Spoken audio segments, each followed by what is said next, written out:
सबको नमस्कार।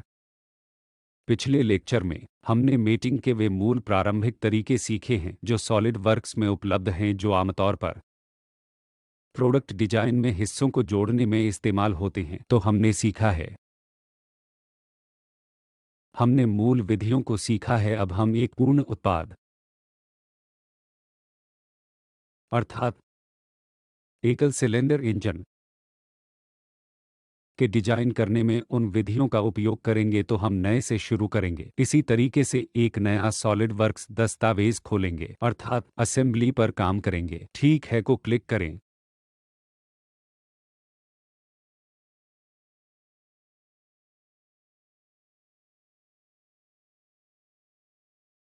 मैंने इस एकल सिलेंडर इंजन को विकसित करने के लिए इस 6 भाग को पहले ही तैयार कर लिया है। इस पूरे को चुनूंगा और मैं यह एक की बगल में दूसरा रख रहा हूं। यह एक क्रैंक रॉड है, यह क्रैंक शाफ्ट है, यह fin casing, crank casing, piston pin और खुद पिस्टन। हमारे पास ये 6 भाग हैं जिन्हें एक दूसरे से जोड़ना है। तो अभी तक जो हमने सीखा है, तो इसे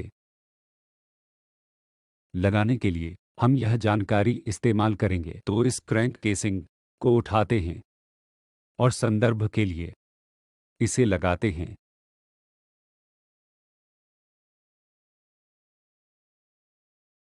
ताकि हमें सहज बोध से पता चल जाए कि इस क्रैंक को इस स्लॉट में लगाना है।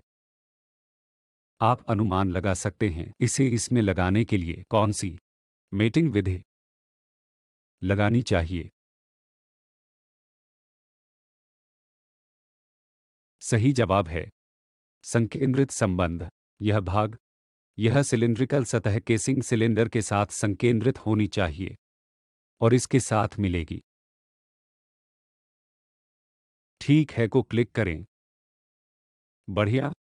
इसलिए इसे इस प्रकार जोड़ा गया है कि यह क्रैंकशाफ्ट क्रैंक केसिंग के साथ संकेंद्रित है, लेकिन यह पार्श्व दिशा में चल सकता है। इसे लगाने के लिए हमें इस क्रैंकशाफ्ट के इस सिरे को कोइंसाइड करना होगा और क्रैंक केसिंग का यह विशेष सिरा जो एक दूसरे के साथ कोइंसाइड करेंगे और मिनी टूल बार पर ओके को क्लिक करेंगे। तो अब यह सही से लग गया है और केवल रोटेशन की हद तक आजाद है।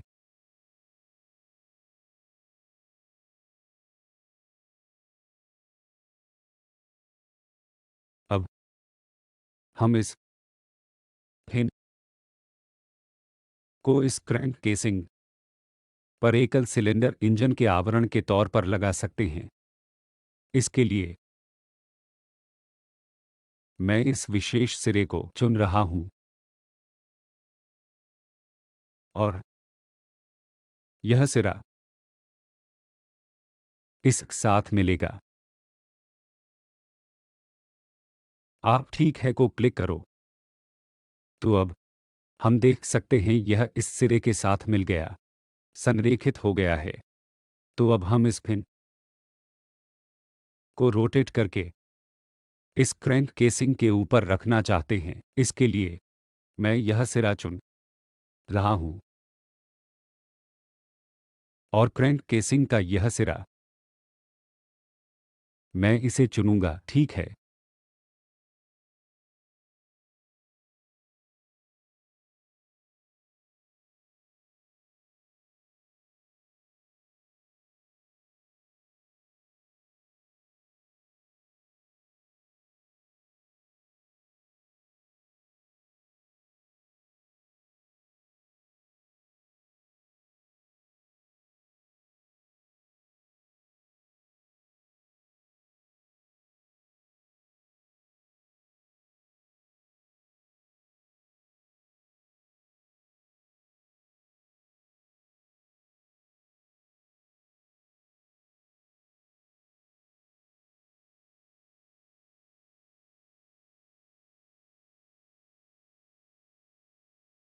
अब हमारे पास इस एकल सिलेंडर इंजन के ये 6 भाग हैं जिन्हें एक दूसरे में जोड़ना है एक विशेष असेंबली संबंध से।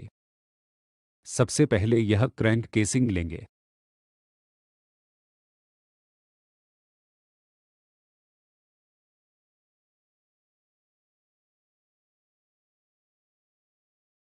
और सहज बोध से हम देख सकते हैं कि यह क्रैंकशाफ्ट इस क्रैंक केसिंग में लगना चाहिए। क्रैंक है, आप अनुमान लगा सकते हैं इसमें क्या संबंध होना चाहिए ताकि यह शाफ्ट इस क्रैंक केसिंग में लग जाए। सही जवाब है संकेंद्रित संबंध। हम बस इन दो सतहों को चुन सकते हैं, मेट पर क्लिक करेंगे। यह स्वतः ही इस संकेंद्रित संबंध का अनुमान लगा लेता है। ठीक है को क्लिक करें। अब हम देख सकते हैं यह इस स्लॉट में सफलतापूर्वक लग गया है, लेकिन यह मेट हो सकता है यह पार्श्व दिशा में चल सकता है। इसे ठीक करने के लिए हम क्या कर सकते हैं, हमें इस विशेष सिरे को इस क्रैंक केसिंग के सिरे के साथ कोइंसाइड करना होगा और इसके साथ मिलेगा।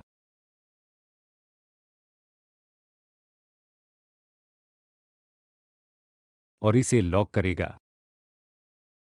तो अब यह अच्छा और बढ़िया है और हम यह देख सकते हैं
अब हमारे पास इस एकल सिलेंडर इंजन के 6 भिन्न भाग हैं और हम इसे एक एक करके जोड़ेंगे उनके भागों के बीच संपूर्ण संबंध मानकर। सबसे पहले हम इस क्रैंक केसिंग को लेंगे और सहज बोध से हम अनुमान लगा सकते हैं यह क्रैंकशाफ्ट इस क्रैंक केसिंग में लगना चाहिए। आप अनुमान लगा सकते हैं इस क्रैंकशाफ्ट का इस क्रैंक केसिंग के साथ क्या संबंध होना चाहिए। सही जवाब है संकेंद्रित संबंध। इन दो को चुनना पड़ेगा, सतहें मिल जाएंगी और यह सफलतापूर्वक पता चलता है यह एक दूसरे के साथ संकेंद्रित संबंध। ओके को क्लिक करेंगे तो आप देख सकते हैं इसका संकेंद्रित संबंध है, यह पार्श्व दिशा में चल सकता है। तो इसे ठीक करने के लिए इस क्रैंकशाफ्ट और इस क्रैंक केसिंग के दो सिरों को चुनेंगे और इसे कोइंसाइड करेंगे और इस मिनी टूल बार में ठीक है चुनेंगे।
हम अभी भी इस क्रैंकशाफ्ट को पार्श्व दिशा में चलते हुए देख सकते हैं। इसे ठीक करने के लिए हम दो सिरे चुनेंगे, यह सिरा और यह विशेष सिरा, ताकि यह एक दूसरे के साथ कोइंसाइड हो जाए।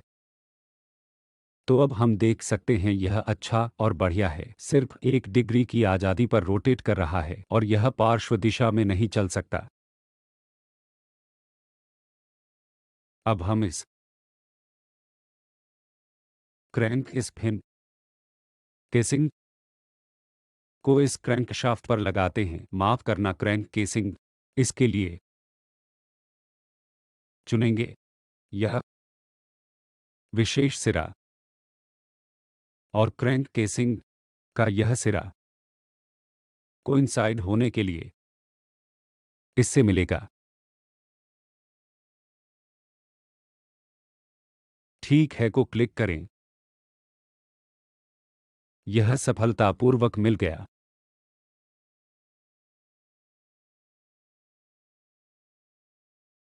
तो हालांकि यह अन्य दिशाओं में भी रोटेट कर या चल सकता है। इसे ठीक करने के लिए मैं यह सिरा चुनता हूं और यह सिरा कोइंसाइड करने के लिए, और यह सफलतापूर्वक क्रैंक केसिंग पर संरेखित हो जाता है।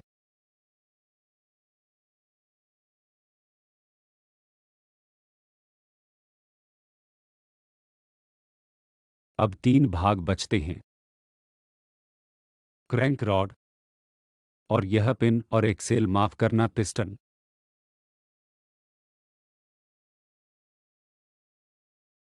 तो इस क्रैंक रॉड को इस क्रैंक शाफ्ट के साथ जुड़ना चाहिए, ताकि जब क्रैंक शाफ्ट रोटेट करे तो यह चल सके। तो इसके लिए हम अनुमान लगा सकते हैं कि इस क्रैंक रॉड में इस विशेष छेद का इस क्रैंक शाफ्ट के साथ संकेंद्रित संबंध होना चाहिए। इस सतह को चुनेंगे और यह सतह और यह इससे संकेंद्रित के तौर पर मिलेगी।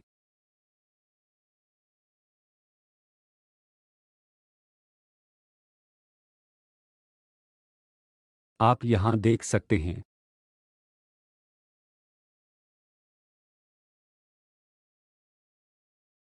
अब इसके ऊपर पिस्टन जोड़ने के लिए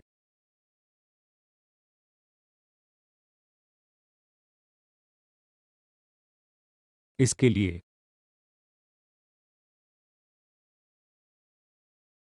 पिस्टन चुनेंगे, क्योंकि पिस्टन और क्रैंक रॉड को इस जोन में लगाया जाना है। तो इसके लिए इस क्रैंक रॉड का सिरा चुनेंगे और पिस्टन की इस अंदरूनी साइड का सिरा, और इसे कोइंसाइड बनाएंगे और ठीक है को क्लिक करेंगे। हम देख सकते हैं कि इस पिस्टन को इसमें लगाया गया है और अंत में हमें इस पिन को डालना होगा और पिन की इस सतह को इस स्पेस के साथ संकेंद्रित होना चाहिए। सतह यहां पर चुनेंगे और यह संकेंद्रित होकर लगता है, लेकिन यह पिन पार्श्व दिशा में चल सकता है। इसे ठीक करने के लिए एक और संबंध बनाना होगा कि इस पिन की यह सतह इस पिस्टन की इस सिलिंड्रिकल सतह के टेंजेंट होना चाहिए। इन दो को चुनेंगे और मेटिंग सॉलिड वर्क्स मेटिंग स्वतः ही टेंजेंट संबंध का पता लगा लेता है और ठीक है को क्लिक करेंगे तो यह अच्छी और बढ़िया तरह से लग जाता है। तो अभी भी इसे इस फिन केसिंग में लगाना है। इसके लिए हम अनुमान लगा सकते हैं कि इस फिन केसिंग को इस पिस्टन के साथ संकेंद्रित होना चाहिए और मेट पर क्लिक करेंगे। और सीधे तौर पर संकेंद्रित संबंध देखेंगे और ओके को क्लिक करेंगे। अब हम यहाँ देख सकते हैं कि यह संबंध इस असेंबली में बहुत अच्छी तरह जुड़ गया है और यह इंजन अच्छा और बढ़िया काम कर रहा है। इस इंजन को चलते हुए देखने के लिए सॉलिड वर्क्स में यह अनुरूपता भी दिखती है। इसके लिए हमें इस नीचे की खिड़की में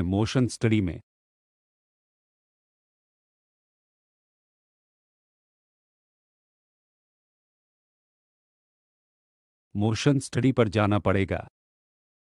इस मोटर के लिए हमारे पास यह मोटर विकल्प है। हमारे पास इस मोटर में यह मोटर विकल्प है। मोटर को चुनेंगे। यह उस कंपोनेंट की मांग करता है जिसे रोटेट किया जाना है कि अगर यह काम करता है।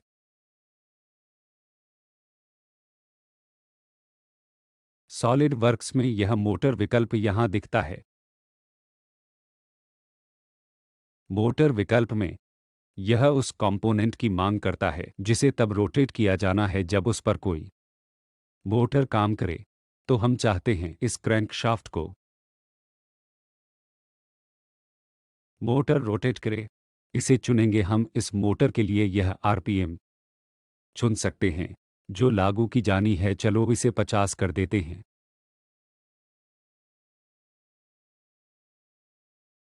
ठीक है को क्लिक करेंगे और सेटिंग्स में गति सेटिंग्स प्रति सेकंड फ्रेम मान लो 30 करेंगी। ठीक है को क्लिक करो तो यहाँ मूल गति चुने में असली एनिमेशन टूल बार है और इसे चलाएंगे।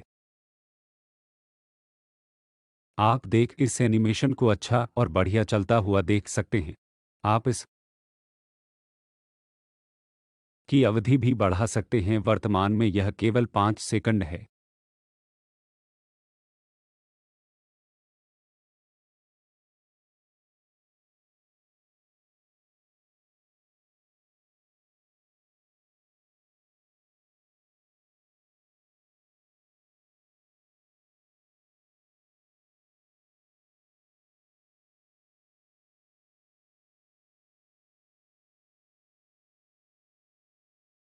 आप इस इंजन की गति तथा एकल सिलेंडर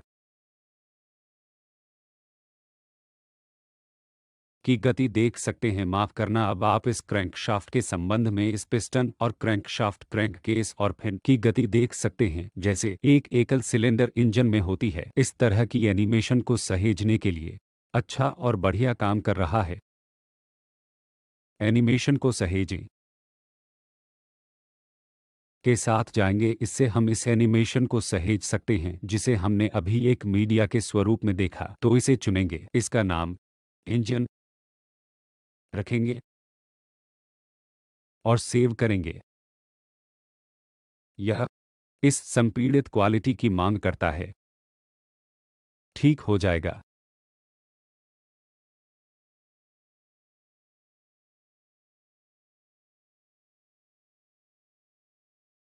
अनुरूपता बनाने में समय लेता है।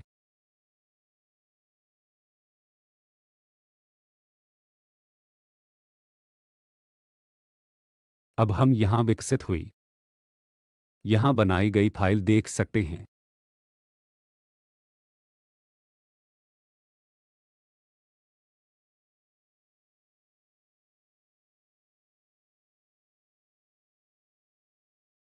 यह इसे यहां चला सकता है।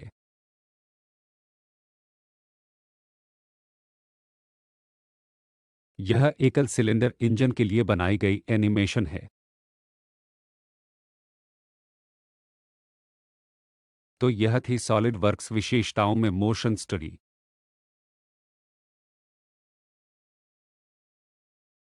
अंत में मैं आपको उस विस्फोटित दृश्य के बारे में भी बताना चाहूँगा, जिसे हमने शुरुआत में कैंचियों, पवन चक्की और ट्रैक्टर के मामले में देखा था। यह देखने के लिए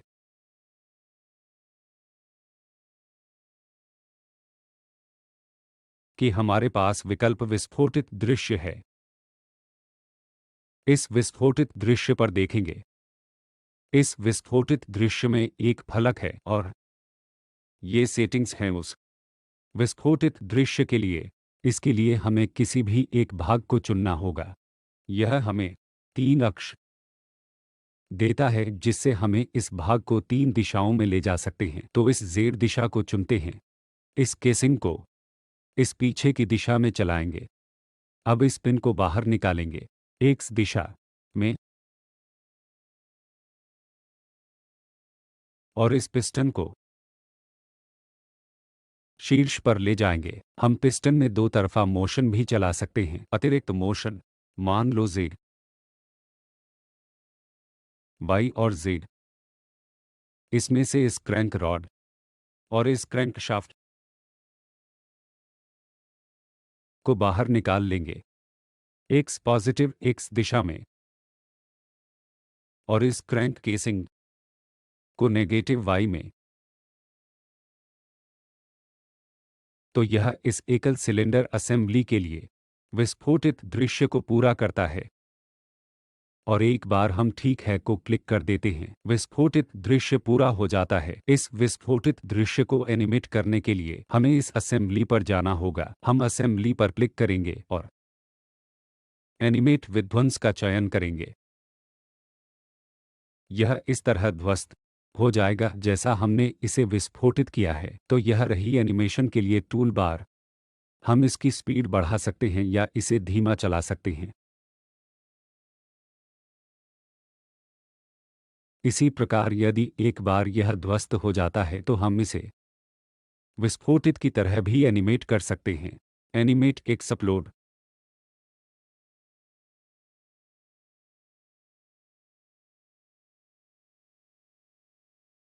वैसे ही जैसे हमने इस मोशन स्टडी में किया है, हम इस फिल्म को मीडिया के तौर पर भी सेव कर सकते हैं। सेव एनिमेशन चुनेंगे। यह फाइल का नाम एक्सप्लोड चुनेगा और इसे सेव करें। ठीक है, चिन्हित करेगा। ग्राफिक्स को फिर से अनुरूप करेंगे और हम फाइल को यहां देख सकते हैं। यह एक्सप्लोड इस एनिमेशन को अच्छी तरह देख सकता है।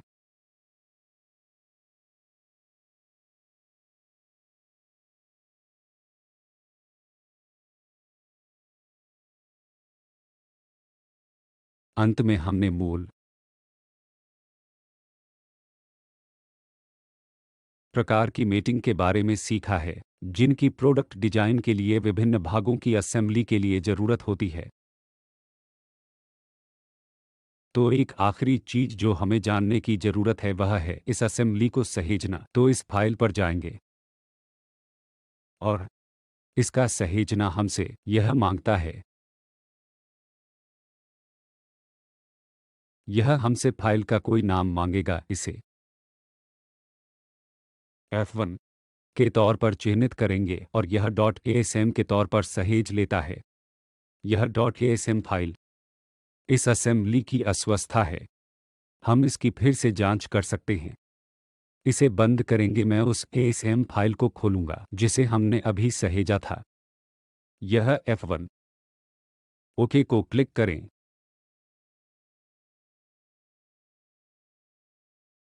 तो अब हमने जो भी कार्य पहले किए हैं वे एक अवस्था के तौर पर सहेजे गए हैं और हम हर चीज पहले की तरह देख सकते हैं, ताकि हम इसे किसी भी अन्य कंप्यूटर पर चला सकते हैं या हम इसे किसी को उधार दे सकते हैं, किसी उद्योग या किसी को भी। तो यह है इस एनिमेशन का अंत। यह है इस असेंबली प्रक्रिया और उनकी एनिमेशन और मोशन स्टडी का अंत। तो यह इस असेंबली और मोशन स्टडी का एक मूल परिचय था। तो आपका बहुत धन्यवाद।